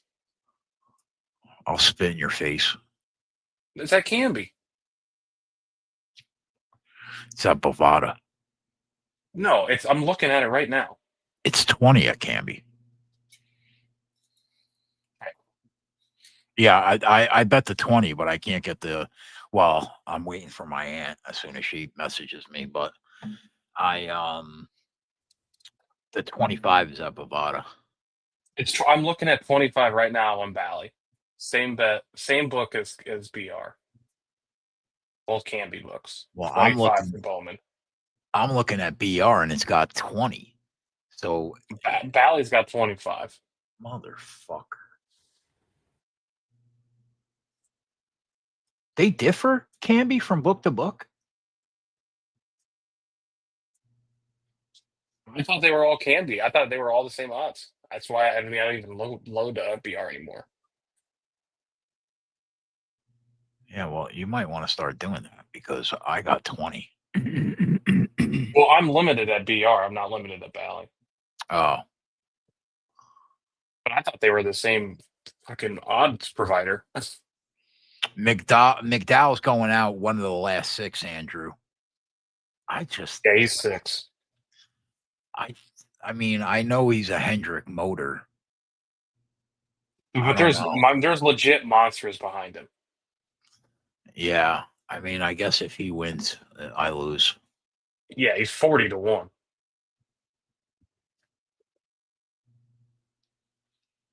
If it was Hocevar, I'd bet it. It can't be Bowman one time. I hope it is. To start the weekend. Yeah, that race tomorrow is at 5. It's just fucking crazy. You don't think Hocevar's got a shot? How late's he go out? No. I'm talking about for the truck race. Oh, I mean, I was talking to Signed about. I kind of think where I'm at right now with trucks is I'm only going to bet Corey Heim before the race starts. And if it looks like he doesn't have it and other people are there, then I think, I get it. But that guy is just so fast. It sucks that the number's down to even money now instead of what it used to be. But what was even money? Sorry. Heim. Oh. Yeah. He didn't have the speed last time. Yeah, I think Riggs is going to run well. I think Majeski could probably run well. Enfinger could probably run well. Hocevar could run well. Are there any other Cup guys? To be honest, I haven't looked into trucks at all. Just knowing I wasn't going to be able to watch it, so I don't see any. Not any that at least are in the top 10 of odds. Brandon Jones is running, but I mean he's been dog shit in the truck. So no, looks like it's just Carson. Chandler Smith, I think you can count on running well. I mean, I think they could all.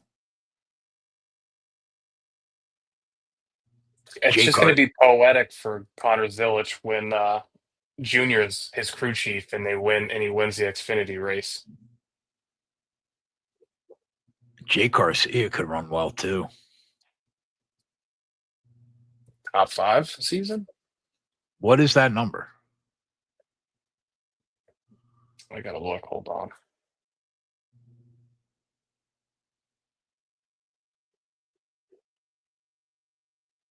The truck's got legit speed this year. His problem is his pit crew is terrible. Yeah, it's just it's an anchor to the back. But he drives up though. It's only 475. That's not great. So there's one guy that's been calling out to me to top 5 or to top 10 in Xfinity. Harrison Burton. Would you believe me if that guy has top 10 7 times this year? It's plus 350. What is his track history? Well, I don't think he's ever ran it. I mean, now, mind you, in a Cup, he was running a dog shit car. At least when he was in it, it was not a good car in that Wood Brothers 21. Josh Berry made it come alive, but I don't think he's ran in an Xfinity car.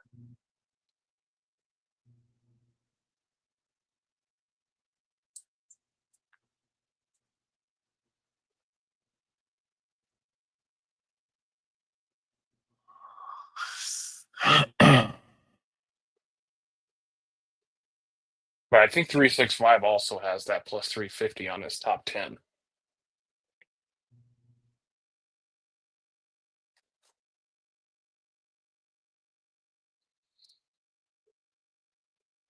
I think Taylor Gray could run well too. His top 10 is minus $2. No, I know. I'm just saying. I think that he could run well. Yeah, I don't get the heavy favoritism for Allgaier here. Listen, I look back through all his Xfinity races here. He's never won. He's a consistent top 2 to 5 guy, maybe top 2 to top 10, but he's never won. It's only because he's been a fucking lightning bolt on every intermediate track we've been to this year. Mm-hmm. That's why. I mean, nobody's close. I'm telling you, the speed in that other junior motorsports car in Zill is just, I mean, it's eye-opening. Yeah, but he's nowhere near as good as Allgaier is right now. That's the difference. Even if they had the same speed. Allgaier has so much experience in that fucking car. Guy's never been in Cup. Or if he has been in Cup, it's a long time ago. Well, he jumped in at Indy for Larson. Remember that? Yeah, I forget if he ever had an actual regular ride and then lost it. Or if he's just been in Xfinity for fucking 3,000 years. Yeah, he's perennial. Yeah.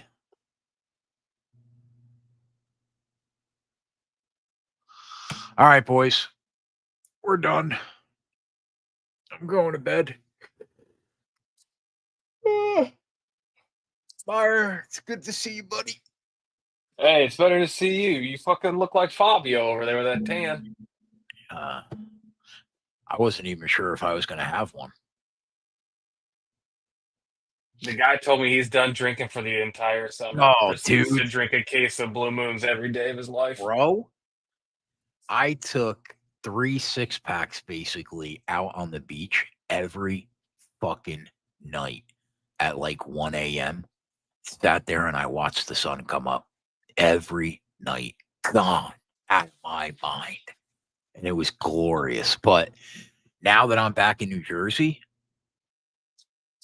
you will not see me drink until we're in football season. Because I am drunk. I'm drinked out. I'm drunk out. Well, it's I time didn't for even you to tell lock you. in. I didn't even tell you the fucking worst part of the trip. What was So that? quick, I'll tell you quick. So I had 2 days where I was like, fuck me. Why did I go on vacation at all?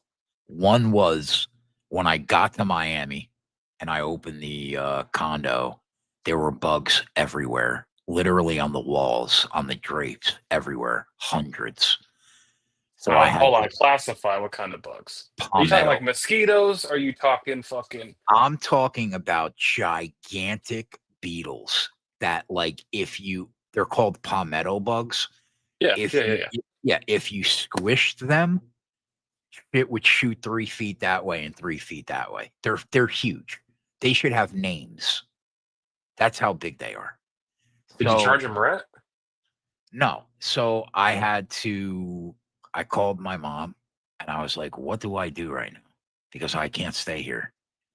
And she put me in contact with my grandmother's best friend who still lived in the condo 45 years later. Lady's like 85. Went down there, haven't seen her since I was like 8 years old. And she helped me get a fumigator, somebody that she knew in the area to come. So I couldn't sleep there at all the entire They put trip. a certain over it. A what? A what? those big ass circus tents where Yeah. they bug bomb it. Yeah, they bombed it. Yeah. So I couldn't stay there. So I had to get a hotel, right? Other than that, the trip was fantastic until I drove home. So I went to Andretti karting. It was Saturday morning. I woke up early, drove to Orlando. It was a couple hours, however many hours, like 3 hours, maybe a couple hours. Had a ball, Meyer. Spent like $600, Imagine you didn't $700. send me. I asked for one picture the entire fucking trip. I wanted a picture I of took the car. I took a couple pictures. I'll send them to you. I took a couple pictures. So it was so cool, bro. It was so much fun. They fly. They go like 40 and it's like $30 a ride, like per race. There are 2 like adult tracks and like probably spent 8 hours there. I ate there and probably spent like 8 hours there. It was really cool.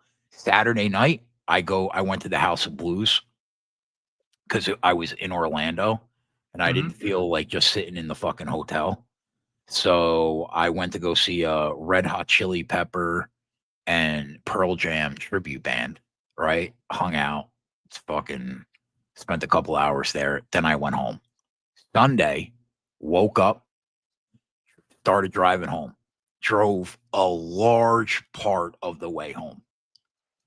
Got a hotel. Monday, noon, 1, I just get back into New Jersey. Okay. I said, let me stop somewhere and eat because I'm hungry. I get off by the fuck. There's a Red Roof in there. There's Love's Travel Lodge over there. I got off the exit. Yeah, you're slumming it. No, no, no. I started driving into the town, into Bordentown, looking for like fast food, right? I'm at a light. I start going. I get T-boned. Truck, done. Done. I don't know if it's totaled, but done. Well, did you bend the A pillar? If you bent the A pillar, it's done. Did I It's bend gone. the A pillar? Meyer, they fucking towed me to an auto body shop. I'm 3.5 hours away from my house. I don't have a fucking clue where I'm at. They towed me to a fucking auto body shop, and the guy was like, "You're gonna have to call your insurance adjuster. He's gonna have to come out here. He's gonna have to look at it." He's like, "I think it's totaled, but it might not be. It's totaled, officially totaled." Well, I was just telling you the quick thing is if you bent the A pillar, it's automatically totaled because that's structural that you can't repair it. Luckily, bro, she hit my passenger side door because she was flying through this light at a 4-way light. I don't know what the fuck she was thinking, but there one side of the light had no car stopped. And this like 20-year-old girl looking down at her phone, texting somebody, didn't see that the fucking light turned red, ran right through it. And as I was going through the light, she sent my fucking car probably 15 feet. Like it just skidded sideways on the tires, like dead spotted the tires like in NASCAR. So Jesus. so I get to the auto body shop, have to go through the hoops. Okay. I said, where is the nearest place I could rent a car? Because I'm 3.5 hours from my house and I have to get home. And so he sent me like a mile and a half down the road. There was a Hertz.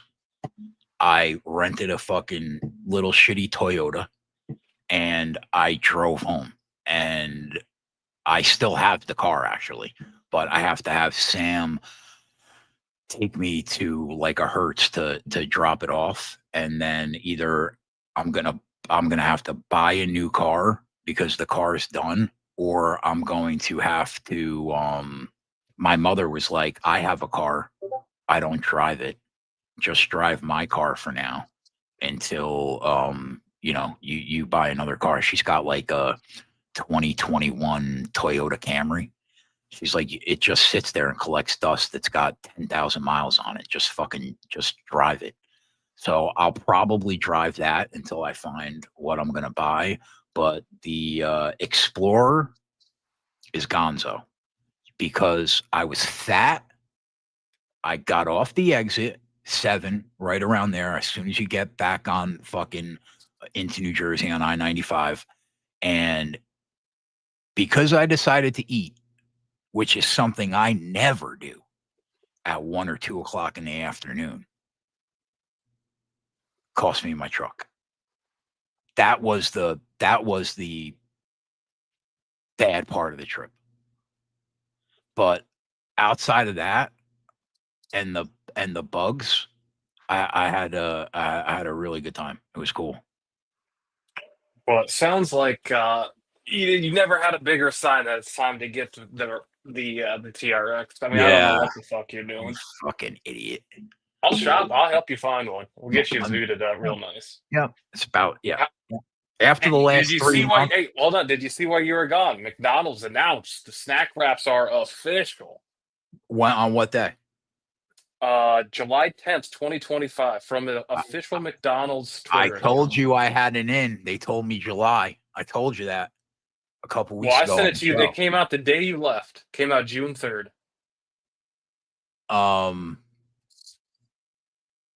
So I am not going to celebrate the worst 3 months betting that I've had in a very long time by buying $100,000 fucking pickup truck. So the TRX is not going to happen. But I'm going to have to buy something because Listen, my truck is done. that's not winner mentality. Go out and get the truck. What are the odds of that happening though, dude? At a See what rando, happens when you leave your house? but I mean, at a rando stoplight off an exit I wasn't even supposed to get off of. Like I sat there and shook my head, bro, for 90 minutes straight. I was just like, it can't be. But I was 20-year-old girl okay. driving around the streets of Jersey. I mean, do you want me to be that shocked? Yeah, I mean, she was okay, thank God, because she wasn't wearing a seatbelt and she hit her fucking head hard. It like cracked the windshield, and I was okay. And I had just had a very relaxing, cool 2 weeks.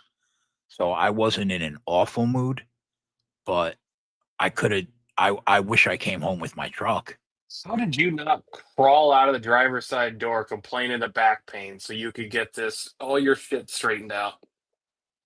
because you want to know why? Because when you're in the moment and you're driving and all of a sudden you just get crushed, that is not you have to be a real piece of shit to be in that situation and be like, oh, let me get this lawsuit going. Like, Oh, you know what I that'd be mean? the first thing I'd be like, I can't get out of this. I can't move. Yeah, I'm just not built like that. I'm just too good of a guy. But I'm sore. I am sore. I'm not gonna lie. I felt it bad the next day. I was like, ooh. But you know, when am I not sore? I'm always fucking sore.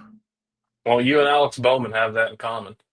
He wrecked pretty goddamn good at Michigan. He pulled a But full Dale Earnhardt. Car came off the ground. It hit the wall so hard. oh, he hit the wall just like Dale. Yeah, he got spun, took him a hard 90-degree right, straight nose into the wall, and it hit it so fast all four tires came off the ground. Did he get right out? Yeah, and then they went into the care center, and it was Yeah. like he was complaining of back pain when he raced in Mexico. Thanks, Still Dale. drove it to third. He's not dead because of Dale. Yeah, it was a scary hit for sure. All right, boys. Big weekend. Friday night.